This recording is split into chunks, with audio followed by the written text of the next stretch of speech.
Hey travelers, well today we are going to hop down to Mexico and we are going to do a recipe remake of one of my absolute favorite meals, Queso Fundido.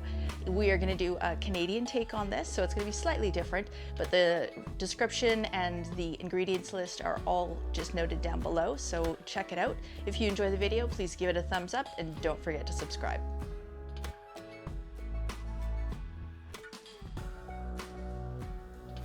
Okay, so we are, as we said, we're gonna make some queso fundido today, which is one of my favorite dishes. And it's really easy to make. It's a simple recipe and it just takes a few small ingredients. And it's a very indulgent meal. It's perfect for the weekend, perfect for, a slightly overcast day when you just need that little Mexico pick-me-up. So let's talk about the ingredients. So starting off here, we've got some chorizo sausage. This is actually one link of Costco chorizo that you just simply remove the casing, and then we're gonna fry that up to use in the inside. Here we've got half of an onion and just one jalapeno. Now I've pretty much removed all the seeds. Depends how spicy you want it. You can certainly leave them in if you want a little bit more heat. The beer and the cheese is what we're going to use to thicken it and create the ooey gooey cheesy mix. The flour, we're going to mix that with the cheese ahead of time, and what that's going to do is it's going to cause it to, it's almost going to create a roux. It's going to help it bind and help it make a nice thick cheese sauce. And then after, we've got some que pasa tortilla chips and a little bit of fresh tomato and some cilantro that we're going to put into the mix. And so we're gonna put this all together. We're gonna grill it up in a saute pan. And you can see how easy it is. I'm gonna post all of the ingredients and the directions to make the recipe just down below the video. You'll see a little downward arrow. So you can click on that and it'll also say show more. Click on that and then it'll show you the whole recipe and everything you need to know so that you can create this fabulous dish at home. Okay, so step one, we are going to mix up our cheese with the flour. So we're gonna put this aside. These items, we're gonna fry up the chorizo first, and then we're gonna do the onion and the jalapeno. And then from there we move into, we're gonna put the beer in, we're gonna simmer that, and then we're gonna mix in our cheese mixture. So let's go ahead and stir this up. So we've got about, I didn't mention how much cheese we had. There's about 8 ounces of cheddar in here. And there's about 5.5 ounces of Monterey Jack. And you can always use like also a pepper jack if you wanted to add a bit more spice in there. Just gonna sort of drop the flour on top. And we're just gonna go ahead and mix that up. And the whole idea is just to loosen up that cheese and get it a little bit coated with the flour, and that'll really help it to help thicken the sauce. Okay, well let's go and cook our chorizo now. Okay, so we've got our saute pan here. I'm gonna use a non-stick pan, and this is actually, I forget the name of it, but it's a Superstore, one of those ones you see on TV. You're supposed to be able to hammer it with a chisel and all this kind of stuff, and it's not supposed to do anything. I don't quite think it's that good, but nonetheless, we're gonna give this a go. Got the gas on medium, and I do have some olive oil just in case the sausage isn't quite fat enough. I think it's gonna be fine. And you just wanna kind of break it up once you get it in there so that you're not gonna have one big hunk of sausage at the end. So you can have little crumbly bits that you can mix into the cheese. Crush that all up. And of course, as it cooks, you're gonna need to keep checking it and squishing it up a bit more, because otherwise it will just all cook together and you'll have like one big patty, sausage patty going on. So let's go ahead and give this a while to cook, and then we'll come back and see how it's doing. So this is all cooking up nicely. We've got it all broken up. So now we're gonna add in the peppers, the jalapeno pepper and the onion. And actually I think I am gonna add a tiny bit of oil just because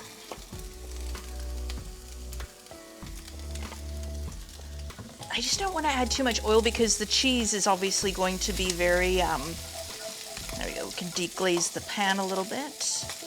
Because the cheese is going to have a lot of fat to it as well. But we need to sizzle up these onions.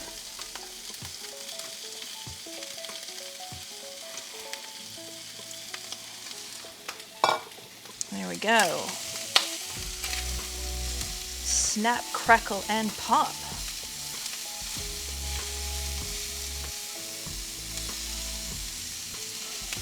Now, I don't want to take too much of the pan, the burnt bits off the pan, because we do want that in the cheese as well. So just give it a bit of a stir. And as you know, with onions, you can't keep touching them. It's like you always say when you're barbecuing, if you're looking, you're not cooking. So with onions, you just have to leave them. So we're gonna just let that saute for a little bit, and then we'll come back and we're gonna remove all of this, put it aside just like you would a stir fry, and then we're gonna add in our beer and our cheese mixture, and you can see how that goos up quite nicely.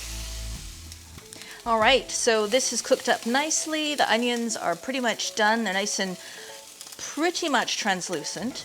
So we're just gonna take this out, as I said. We're gonna take this off the heat so we can do our cheese mixture.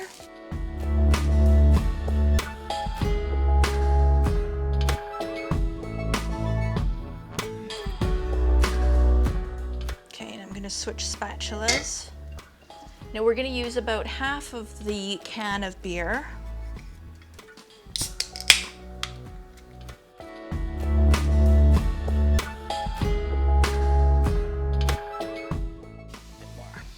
Go. And now we really do want to deglaze that the pan. We want to get all that goodness that's cooked on top just to really blend in. So we've, just like if you're making a gravy, but we're making a cheese gravy. So I'm going to stir this all up, get this nice and warm. Now, if you've got, it doesn't really matter what kind of beer you use. I mean, obviously, as Jamie Oliver would say, you know, if you use rubbish ingredients, you're going to get a rubbish product at the end. So you don't want to use something a beer that you don't like. And conversely, you don't want something that's going to be too flavorful. Put this aside. And now we're going to start mixing in the cheese. Now you really want to do this just a little bit at a time, and that's going to ensure that it blends well with the beer. So just about a handful at a time. And what you want to do is just mix that up until it becomes a sauce. Obviously the cheese goes in and melts.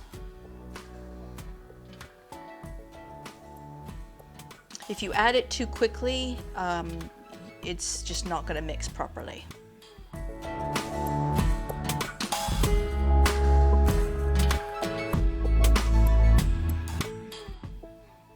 And we'll see how this one works. The last few recipes we've done, we've always had a little bit of something go wrong. So hopefully we actually have some success. Overall, complete success on this one, because I have been looking forward to this meal all week long.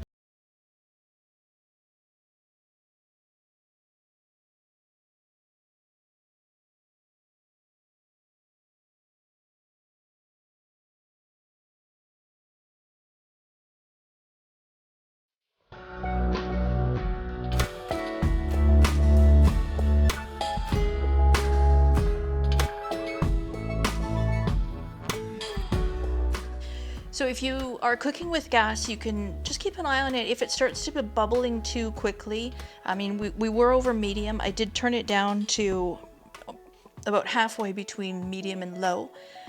Cooking with gas, you have the ability to change your temperature pretty much in an instant. If you're cooking on a regular flat top stovetop, then you really have to keep an eye on it, because it will take longer to cool that pan down. And you might even have to, lift it up away from the heat a little bit in order to keep it from overheating. And once it overheats, it's just not going to blend properly, and that's a lot of cheese to waste.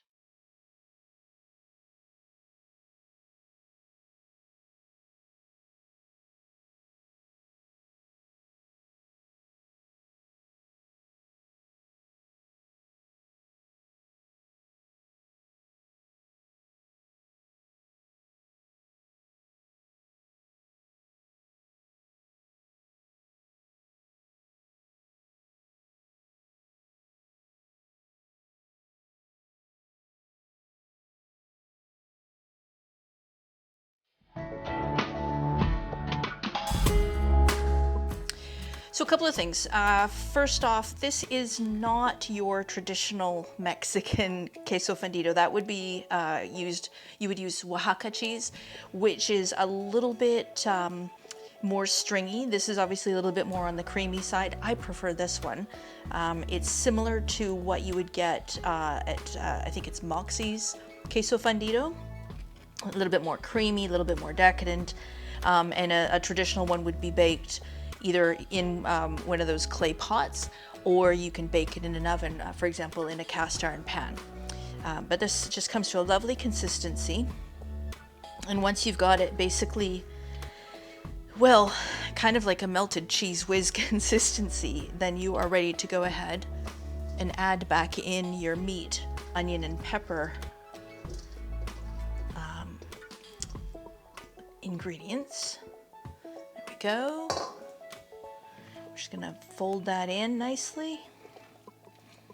And you can see it's becoming stringy, and that's because of the, not so much the cheddar, but more so because of the Monterey Jack has a little bit more of that stringy consistency.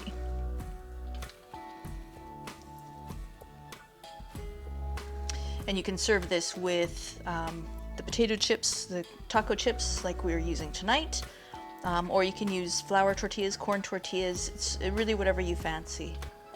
Or you can just grab a spoon and eat it right out of the bowl. So this is basically ready to go. We're going to put it in a nice dish, and we are going to get it ready to be served, and we're going to give it a little taste test. So come in. Okay, so one thing to bear in mind that you do want to have your serving bowl on a hot, I don't know what you call it, a trivet or something, because it is going to be quite hot going in there.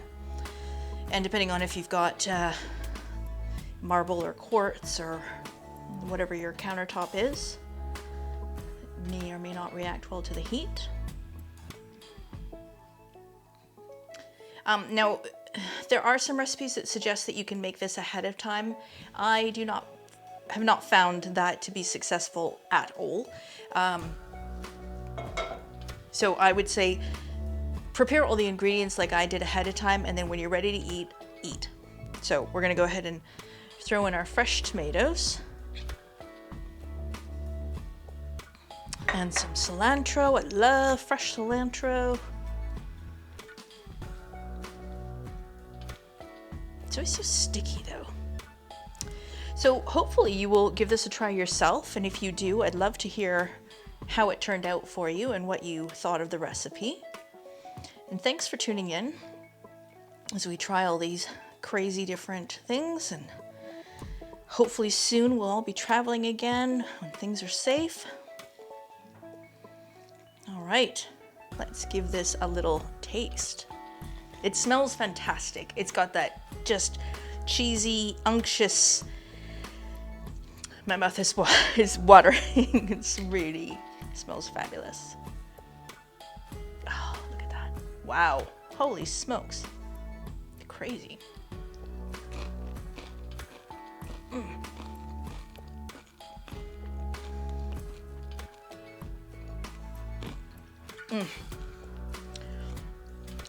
Absolutely, this is my favorite. You get the freshness of the cilantro. You've also got the tomato in there, and the just cheesy richness, and then that chorizo gives it just a nice little bit of kick to break up the overall richness of the dish. So hopefully you give it a try, and if you do, like I say, let us know how it turns out. And if you enjoyed the video, please give us a thumbs up, and don't forget to subscribe so you don't miss out on future videos. See you next time.